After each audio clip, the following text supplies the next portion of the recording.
प्रिय राजा Ram inter college तैयारी के रखा जौनपुर। प्रिय बच्चों, ऑनलाइन कक्षा में आपका स्वागत है।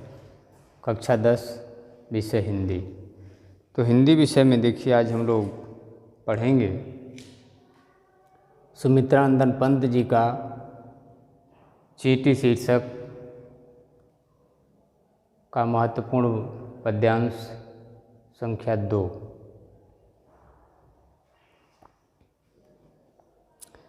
चींटी है प्राणी सामाजिक, वह श्रमजीवी, वह सुनागरिक। देखा चींटी को, उसके जी को, भूरे बालों की सी कतरन, छिपा नहीं उसका छोटापन। वह समस्त पृथ्वी पर निर्भय, विचरण करती श्रम में तन्मय।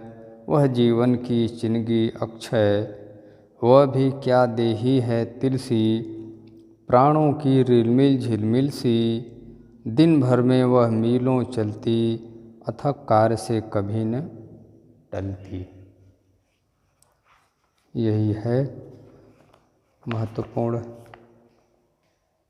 पद्यांश 2।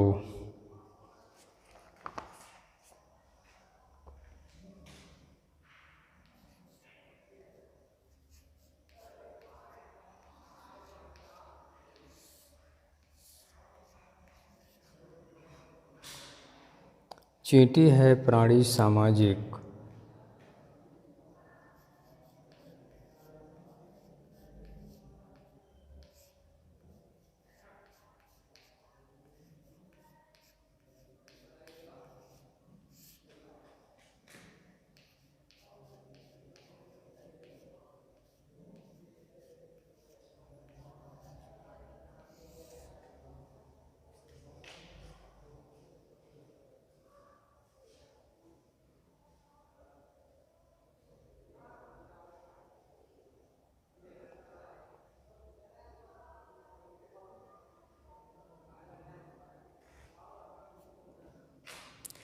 वह श्रमजीवी, वह सुनागरिक।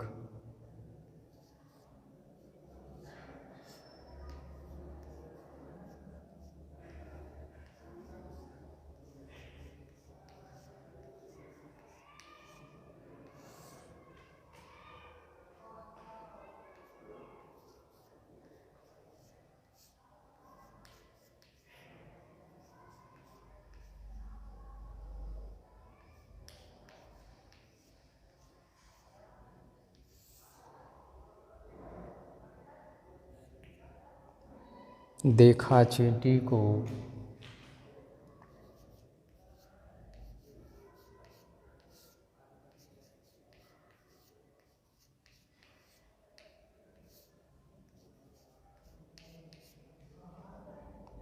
उसके जी को,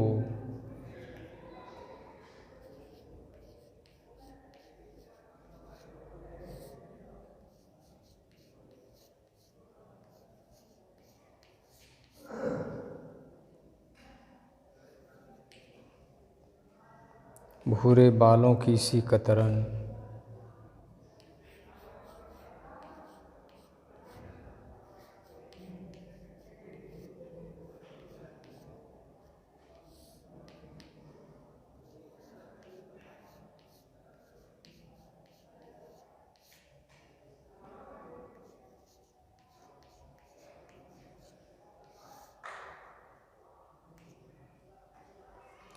छिपा नहीं उसका छोटापन।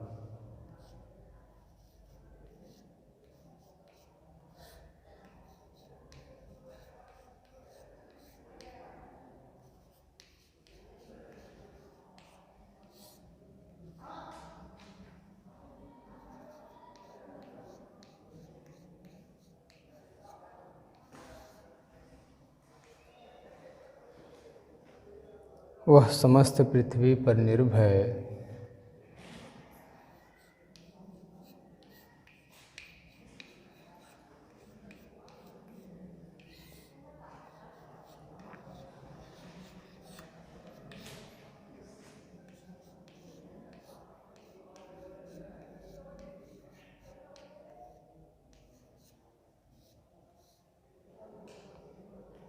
विचरण करती श्रम में तन्मय।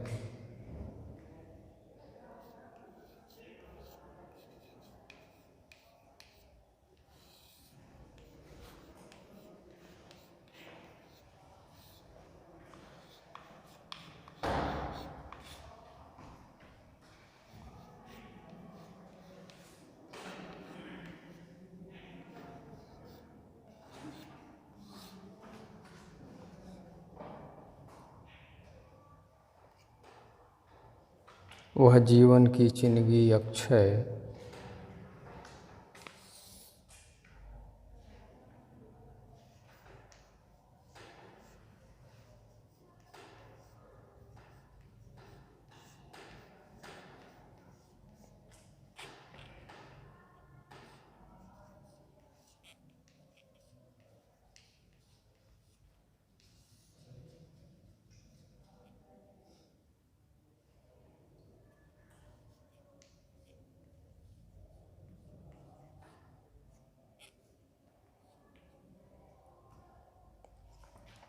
वह भी क्या देही है तिलसी।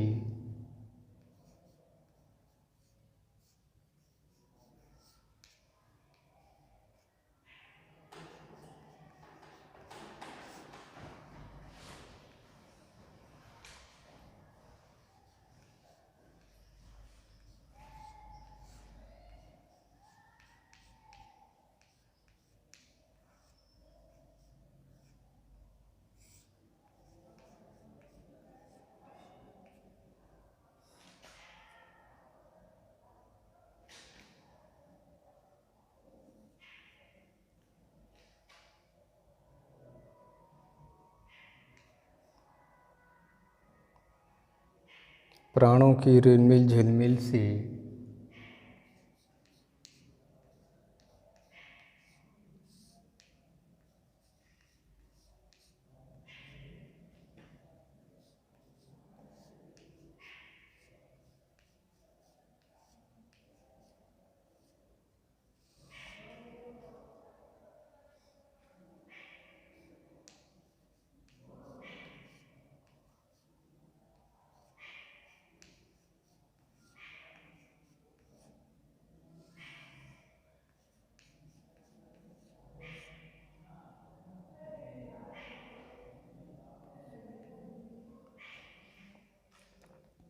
दिन भर में वह मीलों चलती।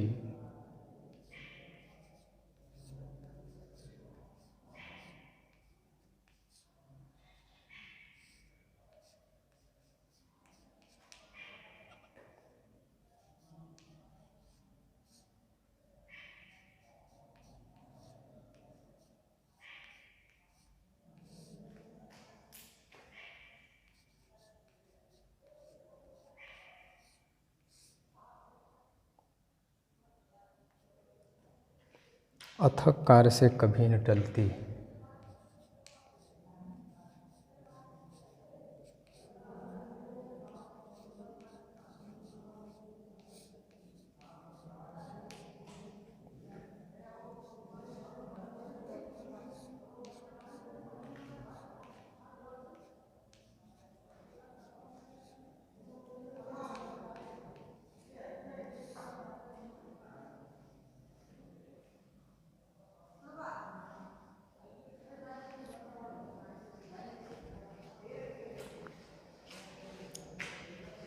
तो सर्वप्रथम हेडिंग आप देंगे पद्यांश।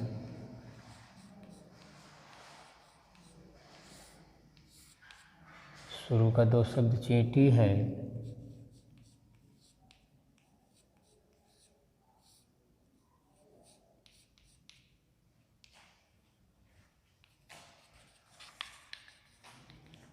न टलती।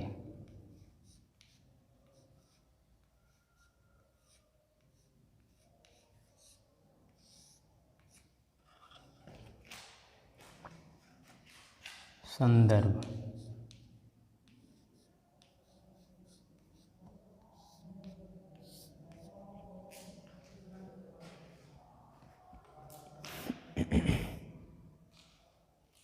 चींटी है प्राणी सामाजिक, वह श्रमजीवी वह सुनागरिक। देखा चींटी को उसके जी को, भूरे बालों की सी कतरन।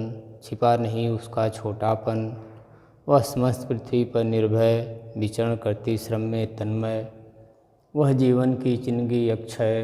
वह भी क्या देही है तिलसी, प्राणों की रिलमिल झिलमिल सी। दिन भर में वह मीलों चलती, अथक कार्य से कभी न टलती।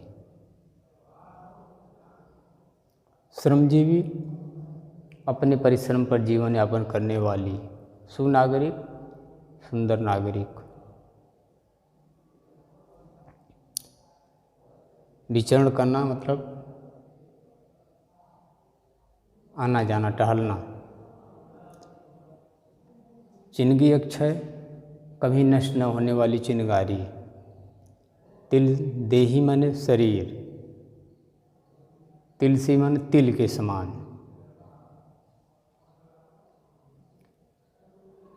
अथक कार्य, कठिन परिश्रम।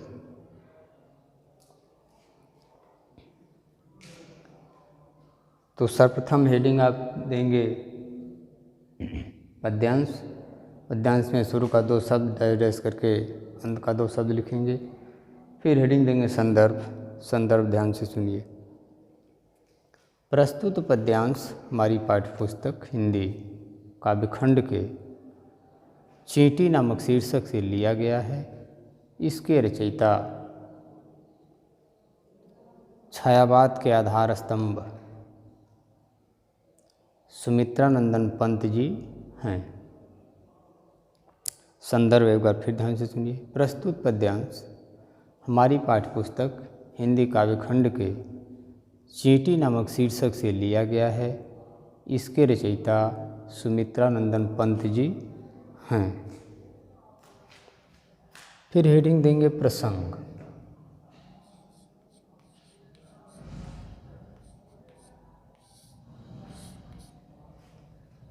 प्रसंग ध्यान से सुनिए।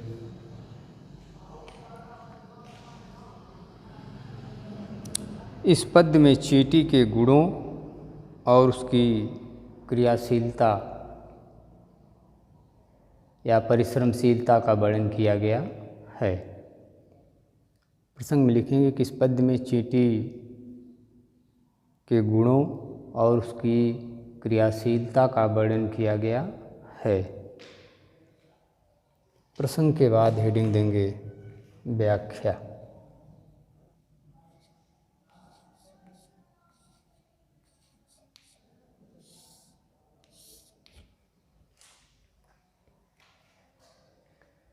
व्याख्या ध्यान से सुनिए।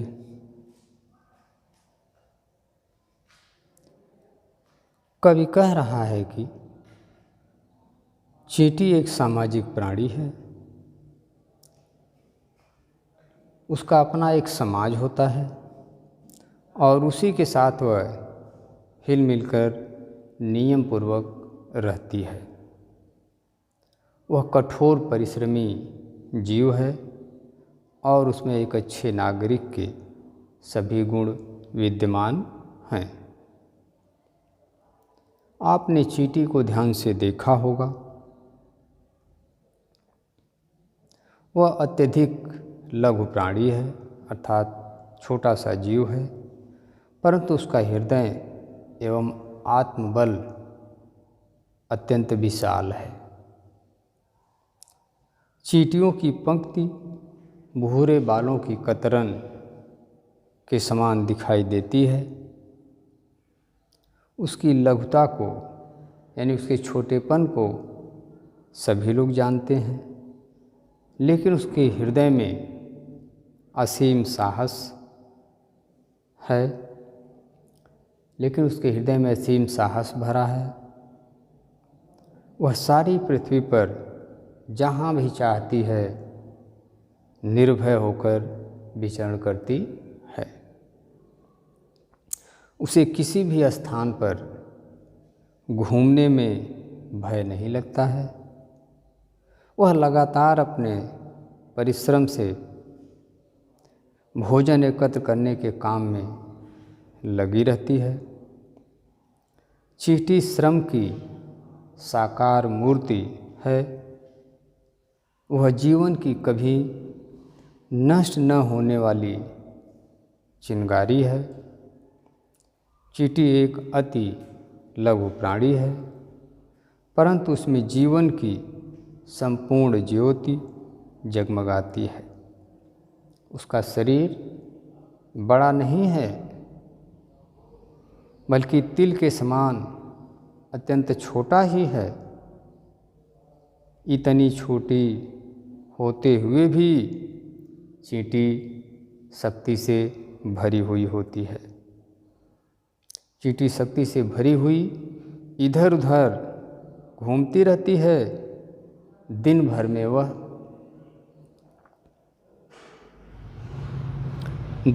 वह मीलों चलती है, थक से कभी नहीं टलती। दिन भर में वह कई मील की लंबी यात्रा पूरी करती है, फिर भी वह कभी थकती नहीं है और निरंतर अपने काम में लगी रहती है। धूप, छाँव, शीत, वर्षा में भी वह अपना कार्य करने से चूकती नहीं है, अर्थात पीछे कभी नहीं हटती है। ठीक है, तो व्याख्या एक बार फिर ध्यान से सुनिए। कवि कह रहा है कि चींटी है प्राणी सामाजिक व श्रमजीवी व सुनागरिक। कवि कह रहा है कि चींटी एक सामाजिक प्राणी है, उसका अपना एक समाज होता है और उसी के साथ वह हिल मिलकर नियम पूर्वक रहती है। वह कठोर परिश्रमी जीव है और उसमें एक अच्छे नागरिक के सभी गुण विद्यमान हैं। आपने चींटी को देखा होगा, देखा चींटी को, उसके जी को भूरे बालों की सी कतरन। आपने चींटी को ध्यान से देखा होगा, वह अत्यधिक लघु प्राणी है, परंतु उसका हृदय एवं आत्मबल अत्यंत विशाल है। चींटियों की पंक्ति भूरे बालों की कतरन के समान दिखाई देती है। उसकी लघुता को सभी जानते हैं, लेकिन उसके हृदय में असीम साहस है। वह सारी पृथ्वी पर जहाँ चाहती है निर्भय होकर विचरण करती है। उसे किसी भी स्थान पर घूमने में भय नहीं लगता है। वह लगातार अपने परिश्रम से भोजन एकत्र करने के काम में लगी रहती है। चींटी श्रम की साकार मूर्ति है। वह जीवन की कभी नष्ट न होने वाली चिंगारी है। चींटी एक अति लघु प्राणी है, परंतु उसमें जीवन की संपूर्ण ज्योति जगमगाती है। उसका शरीर बड़ा नहीं है, बल्कि तिल के ही समान अत्यंत छोटा है।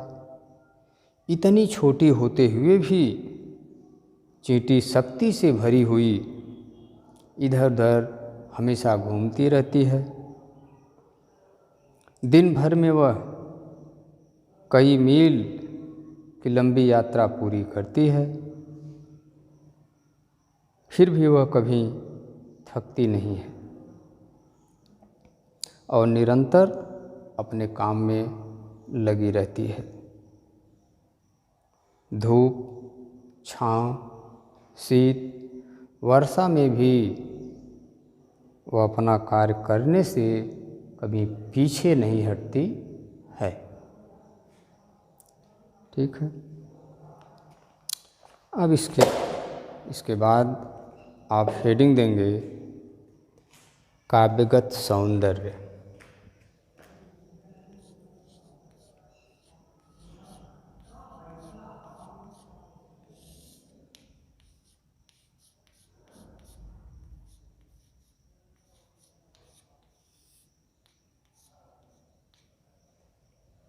काव्यगत सौंदर्य को ध्यान से सुनिए। नंबर 1 में आप लिखेंगे कि इस पद्य में चींटी जैसे लघु जीव, चींटी जैसे लघु प्राणी को सामाजिक प्राणी कहा गया है। नंबर 2 में लिखेंगे कि इस पद्य में चींटी की महानता और उसकी परिश्रमशीलता का वर्णन किया गया है। ठीक है, नंबर 2 में आप लिखेंगे कि इस पद्य में चींटी की महानता और उसकी परिश्रमशीलता का वर्णन किया गया है। नंबर 3, इस पद्य की भाषा शुद्ध साहित्यिक खड़ी बोली है। नंबर 3 में लिखेंगे कि इस पद्य की भाषा शुद्ध साहित्यिक खड़ी बोली है। नंबर 4, इस पद्य की शैली वर्णनात्मक है। नंबर 4 में लिखेंगे कि इस पद्य की शैली वर्णनात्मक है। नंबर 5, इस पद्य में वीर रस है। नंबर 5 में लिखेंगे कि इस पद्य में वीर रस है। नंबर 6, इस पद्य में भूरे बालों की सी कतरन में उपमा तथा रिलमिल झिलमिल में अनुप्रास अलंकार है। नंबर 6 में आप लिखेंगे कि इस पद्य में भूरे बालों की सी कतरन में उपमा अलंकार तथा रिलमिल झिलमिल में अनुप्रास अलंकार है। ठीक है, तो यह रहा पंत जी का चींटी शीर्षक कविता। अब और उसकी व्याख्या संदर्भ प्रसंग सहित। तो चींटी शीर्षक समाप्त हो गया। अब अगला शीर्षक यानी कि अगला अध्याय हम लोग कल पढ़ेंगे। तब तक के लिए आप लोगों को धन्यवाद।